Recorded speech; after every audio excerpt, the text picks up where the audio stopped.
Με αφορμή την αγορά του Τζίμα και του Κοστούλα από την Brighton, στο σημερινό μας βίντεο θα μιλήσουμε για τις 10 ακριβότερες μεταγραφές Ελλήνων παιχτών στην ιστορία του ποδοσφαίρου.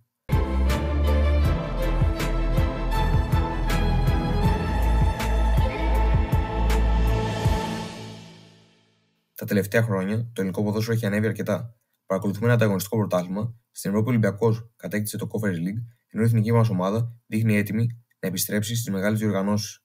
Για να συμβούν όλα αυτά, ήταν δεδομένο πως θα προκύψει μια φουρνιά με ταλαντούχους ποδοσφαιριστές. Και πρόσφατα είδαμε μια ομάδα της Premier League, την Brighton, να δομεί την επίθεσή της ενόψει της νέας σεζόν με δύο Έλληνες, τον Κοστούλα και τον Τζίμα, με το συνολικό ποσό των δύο μεταγραφών να αγγίζει τα 62 εκατομμύρια ευρώ. Πάμε να δούμε τις 10 ακριβότερες πωλήσεις Ελλήνων παιχτών με τα ποσά να βασίζονται στην ιστοσελίδα Transfermarkt. Νούμερο 10. Κώστας Μήτρογλου.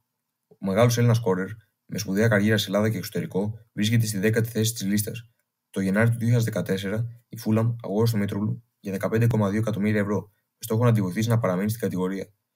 Η Fulham δεν κατάφερε να μείνει στην Premier League, με τον Έλληνα επιθετικό να μην προσαρμόζεται στην Αγγλία.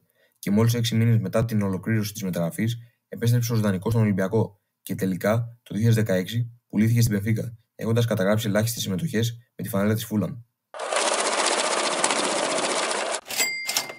Νούμερο 9. Σωκράτης Παπασταθόπουλος. Ο Σωκράτης Παπασταθόπουλος είναι ένας παίκτης με παραστάσεις και εμπειρίες από το κορυφαίο επίπεδο, έχοντας αγωνιστεί στη Serie A, στην Bundesliga, στην Premier League και στη La Liga. Αναμφίβολα, στην Dortmund πέρασε το καλύτερο κομμάτι της καριέρας του, τον Παπασταθόπουλο να γίνεται μέχρι και αρχηγός των Βεσφαλών. Το καλοκαίρι του 2018, έπειτα από 5 χρόνια στους κυτρινόμαυρους της Γερμανίας, η Arsenal πλήρωσε 16 εκατομμύρια ευρώ για να τον κάνει δικό της, ψάχνοντας έναν ηγέτη για την άμυνά της. Αν και η παρουσία του συνέπεσε με κακές σεζόν του συλλόγου, κατάφερε να κατακτήσει ένα FA Cup με τους Κανιονιέριδες.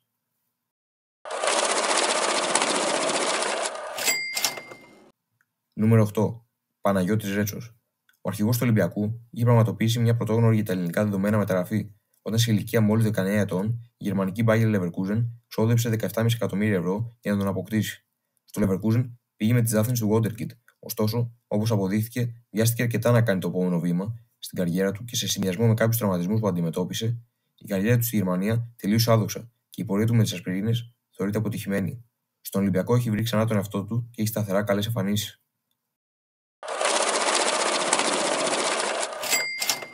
Νούμερο 7. Στέφανος Τζίμας. Ο Τζίμας είναι μία από τις πρόσφατες προσθήκες της λίστας. Ο Έλληνας διεθνής με τις μικρές εθνικές θεωρούταν πολλά χρόνια το κορυφαίο ταλέντο της Ακαδημίας του ΠΑΟΚ.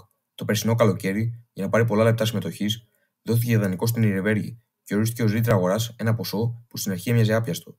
Συγκεκριμένα, 18 εκατομμύρια ευρώ ήταν το ποσό, με τον Τζίμα να πραγματοποιεί ένα μαγικό πρώτο γύρο και πολλά κορυφαία ευρωπαϊκά κλαμπ να επιθυμούν να τον κάνουν δικό τους. Η Ιρεβέργη δεν είχε την οικονομική δυνατότητα να τον αποκτήσει και έψαξε για αγοραστή, ώστε να έχει και εκείνη κέρδος. Τελικά τον βρήκε.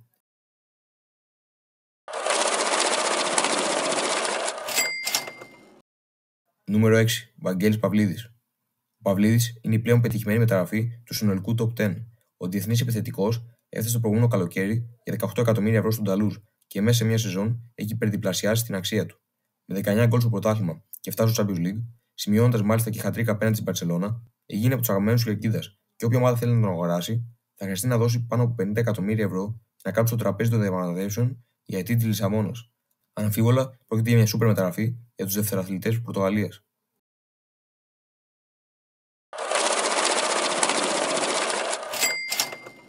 Πριν αναφερθούμε στην πρώτη πεντάδα, θα θέλαμε να σας ζητήσουμε να κάνετε like αν σας άρεσε το βίντεο και ένα subscribe για να στηρίξετε την προσπάθειά μας.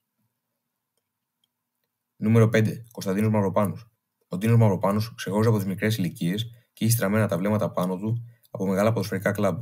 Όντας μόλις 20 ετών, εντάχθηκε στην Arsenal και αργότερα συνέχισε στη Στουτγκάρδη. Στη Γερμανία, οι εμφανίσεις του ήταν εξαιρετικές και έγινε ο ηγέτης της άμυνας στο Σουηβόν. Η West Ham τον έφερε ξανά στην Αγγλία, ξοδεύοντας 20 εκατομμύρια ευρώ. Σε 2 σεζόν με τα σφυριά, είναι σταθερό μέλος του βασικού rotation της ομάδας, ωστόσο αρκετοί φιλαθλοί παραπονιούνται πως κάνει αρκετά εύκολα λάθη. Η συνολική του παρουσία έχει προκαλέσει ανάμεικτα συναισθήματα στην αγγλική ομάδα και στους υποστηρικτές της.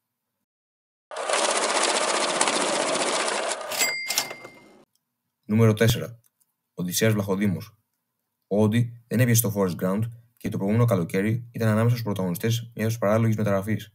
Συγκεκριμένα, η Newcastle τον αγόρασε για 23,6 εκατομμύρια ευρώ, αν και δεν χρειαζόταν τερματοφύλακα. Κάτι που φαίνεται και από το γεγονός πως έχει αγωνιστεί μόλις 45 λεπτά όλη τη σεζόν και τώρα ψάχνεται να φύγει. Ο λόγος μεταγραφής: οι κανόνες βιωσιμότητας Premier League. Η Νότιχαμ ήθελε τον Έλιοτ Άντερσον, με τις Καρακάξεις να έχουν την ανάγκη να το πουλήσουν, δέχτηκαν να αποκτήσουν το Βλαχοδήμο, με την πώληση των 41 εκατομμυρίων ευρώ του Άντερσον να τις βοηθά να περάσουν τον οικονομικό έλεγχο, ενώ τα χρήματα για τον Έλληνα πορτιέρε κατανεμίστηκαν με βάση τη διάρκεια του συμβολέου του. Έτσι, ο Βλαχοδήμος έχει ναι μεν την 4η θέση, αλλά είναι μια μεταγραφή που δεν θα γινόταν υπό κανονικές συνθήκες.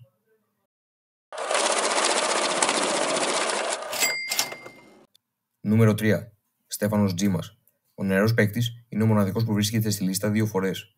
Σε συνέχεια, όσων αναφέραμε νωρίτερα, η Brighton ήθελε να κάνει δικό της τον Τζίμα και η Νιρεμβέργη πλήρωσε ένα ιστορικό για τα δεδομένα της ποσό ώστε να τον κάνει δικό της και να το πουλήσει 26,4 εκατομμύρια ευρώ στους Λάρους. Ένα ποσό που είχε συμφωνηθεί ανάμεσα στις δύο πλευρές πριν η γερμανική ομάδα καταβάλει τη ρήτρα αγοράς του. Έτσι, τόσο ο ΠΑΟΚ όσο και η Νιρεμβέργη είχαν κερδισμένοι. Ενώ μένει να δούμε αν θα δικαιωθεί και η αγγλική ομάδα που επένδυσε τόσα χρήματα για τον νεαρό άσο.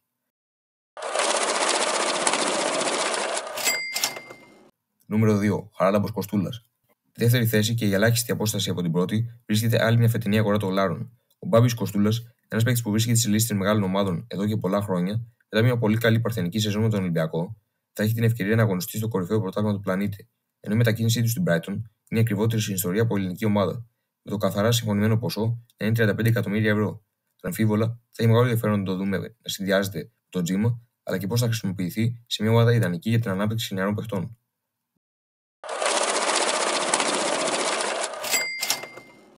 Νούμερο 1. Κώστας Μανολάς.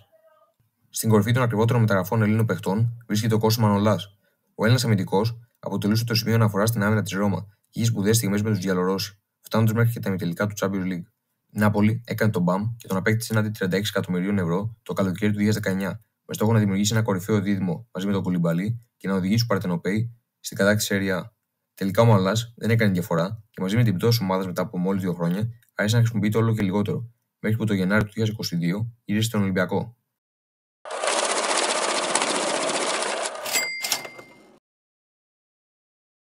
Ποιος πιστεύετε είναι ο επόμενος παίκτης που θα μπει στη δεκάδα? Γράψτε μας στα σχόλια.